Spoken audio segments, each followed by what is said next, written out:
the first satya or truth what we perceive is pratibhashika satya. The external world which we perceive through these five sensory perceptions are unreal. That is called pratibhashika satya in Advaita. The second truth what we perceive is vyavaharika satya. Vyavaharika is something like the reflection of sun over the water. It is also not true. The third truth, which is the core truth, which is the ultimate truth, is the Brahman, and it cannot be perceived through these five sensory perceptions. That truth is called Paramarthika Satya. So Pratibhashika Satya, Vyavaharika Satya, and the ultimate truth Paramarthika Satya. Paramarthika Satya can be realized only through the realization of the self or Atman. Sri Vidya is the path which includes yogic principles along with the philosophy of Advaita to realize this ultimate truth of Brahma. Brahma Vidya and Sri Vidya are not two, both are one. In the Brahma Vidya practice, in the Vedanta philosophy, we have only three techniques. One is Shravana, listening to the truth. Second one is Manana, memorizing the truth. And third technique is contemplation. Sri Vidya gives you the principles of yoga to understand this ultimate truth. And Sri Vidya is a very time immemorial practice in India. And some researchers say that it has the resemblance of Kashmir Saivism. But in my understanding, the southern part of India is the heart of Sri Vidya. Sri Vidya has emerged from the southern part of India because in Tamil text, which is called Tirumandram by Tirumular, has a reference of Sri Vidya which is backing 8,000 years. 8,000 years before, here in Tamil Nadu, people were able to understand and practice Sri Vidya. In Abhirami Andadi, we have references about Sri Vidya.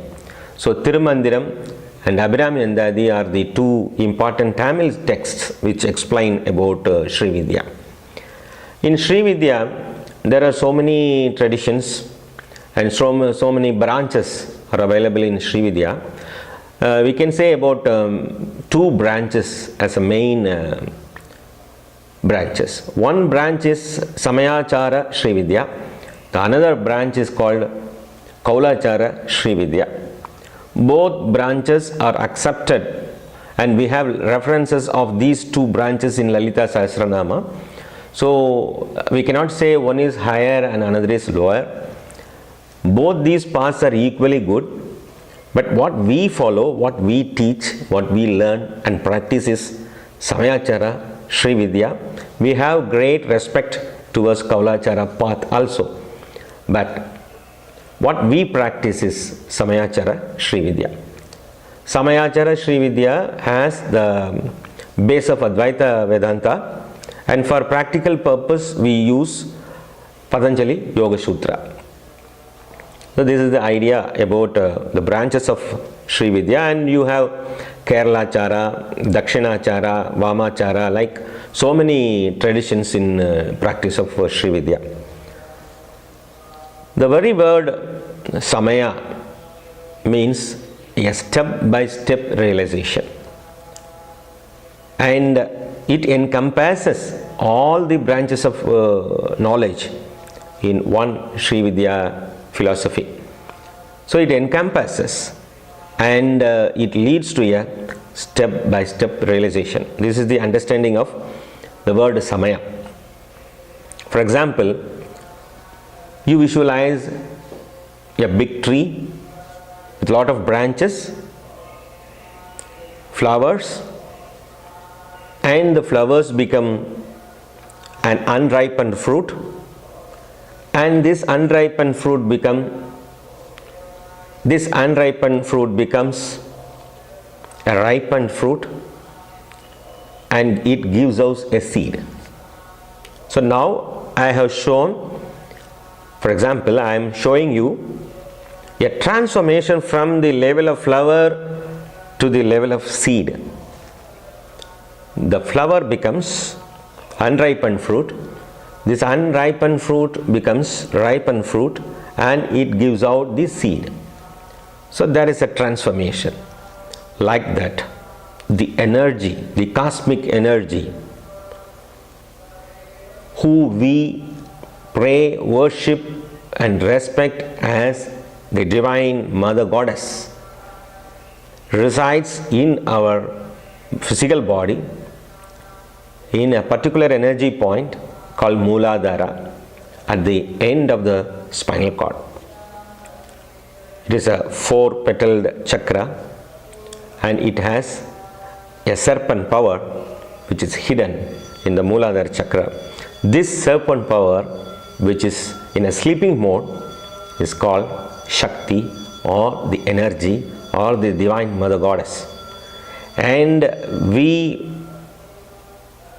awaken this energy and raise step by step to the level of Sahasrara, which is otherwise called Sri Vidya Peetham, where Shiva resides, and this Shakti unifies with Shiva. Shakti merges with Shiva so as to become the one as Shiva Shakti. Now there is no difference between Shiva and Shakti. This unification of Shiva and Shakti within is the path of Samayachara Sri Vidya.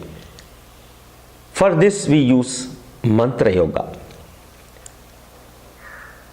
Generally speaking, this universe is made out of two things. One is light, another is sound. Sound exists in this universe. Om. Within this Om, the universe is manifested, protected and destroyed. This is the concept of Pranava Yoga. The word Pranava means, Nava means new, Pranava means ever new. So it is existing forever, and it again and again it creates, protects, destroys and recreates. So from this core mother mantra sound, we derive thousands and thousands of various Bijaksharas. Bijaksharas are the seed letters, and these Bijaksharas are reflecting within us in our chakras, Kundalini chakras. These Bijaksharas are reflecting.